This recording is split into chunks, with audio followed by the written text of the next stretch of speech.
बिहार में एनडीए के दो बड़े साझेदारों में तल्खी कम होने का नाम ही नहीं ले रही है। टुन्नाजी पांडे के विवादित बयानों की वजह से बीजेपी और जेडीयू में तनातनी काफी बढ़ गई थी। जेडीयू के नेताओं के जबरदस्त विरोध के बाद बीजेपी ने टुन्नाजी पांडे को निलंबित कर दिया था, लेकिन अब बीजेपी के प्रदेश अध्यक्ष संजय जायसवाल ने सोशल मीडिया पर नीतीश सरकार को घेरने की कोशिश की है। संजय जायसवाल ने लिखा है कि बिहार में दलित समाज पर अल्पसंख्यक समाज के दबंग जुल्म ढा रहे हैं।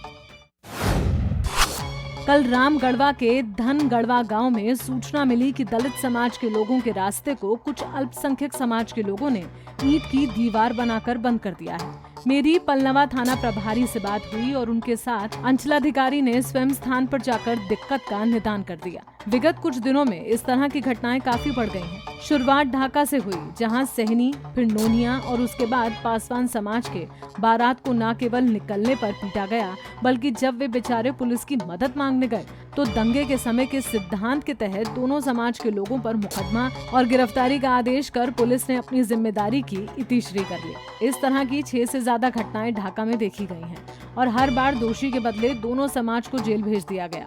रामगढ़वा में प्रशासन ने बहुत ही धैर्य से इस मुद्दे को सुलझाया, इसीलिए उनका साधुवाद। ये घटनाएं अचानक किशनगंज और पूर्णिया जिले में भी बढ़ गई हैं। वायसी में जो दलितों पर अत्याचार हुआ, उस पर भी सरकार ने संज्ञान लेकर वहां के दलितों को इंसाफ दिलाया। प्रशासन को हर जगह चौकसी की जरूरत है। जब जिला प्रशासन एक तरफ खड़ा होकर निर्दोषों को भी दंड देने लगता है तो समाज में बहुत गलत संदेश जाता है।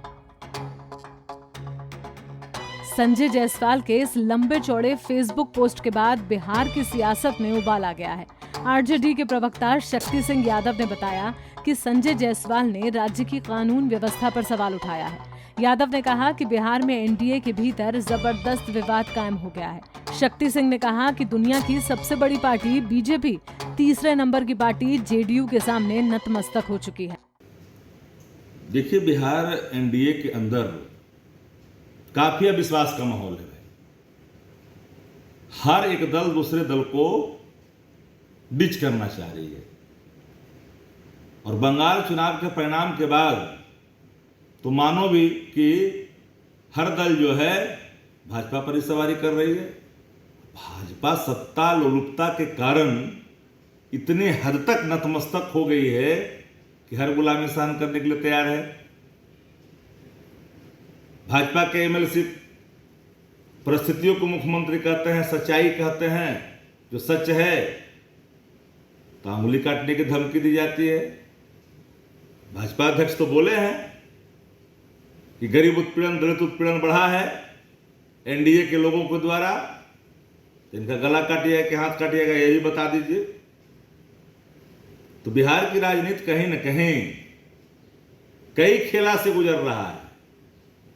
कौन खेला अंतिम रूप लेगा ये तो आने वाला वक्त बताएगा, पर इतना जरूर है कि विश्व की सबसे बड़ी पार्टी कहने वाले लोग, चाणक्य की पार्टी, मैनेजमेंट की पार्टी, मैनेजमेंट गुरु की पार्टी, मन की बात की पार्टी,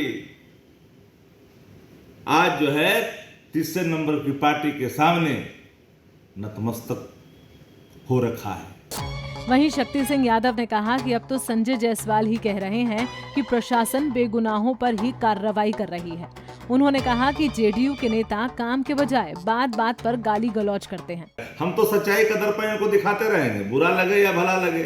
सशक्त विपक्ष का अपना नैतिक जो जिम्मेदारी है, उन जिम्मेदारियों का हम निर्वहन भी करेंगे और सच का आईना भी दिखाएंगे। चाहे आप उस आईने में अपने चेहरे को देख करके गुस्सा होइए या गाली बकिए। आपके यहां तो दूसरा शब्द कोई है नहीं। अब तो अंगुलीमाल बन चुके हैं। अब तो गर्दन का नाखून उखाड़ने वाली पार्टी हो गए हैं। अंगुली काटने वाले, नाखून उखाड़ने वाले अब पार्टी बन के जनता दल यूं रह गई है और एनडीए उसके संरक्षक हो गई है। तो खेला तो होगा, ऐसा नहीं है कि बिहार की जनता खेला नहीं करेगी, करेगी। आए दिन जेडीयू और बीजेपी नेता आपस में ही नूरा कुश्ती कर रहे हैं। बिहार में सत्ता में रहने के बावजूद बीजेपी लाचार और बेबस नजर आ रही है। ऐसे में आरजेडी को बैठे बिठाए हमला करने का मौका तो मिल ही गया है। पंजाब केसरी टीवी के लिए पटना से संजीव कुमार की रिपोर्ट।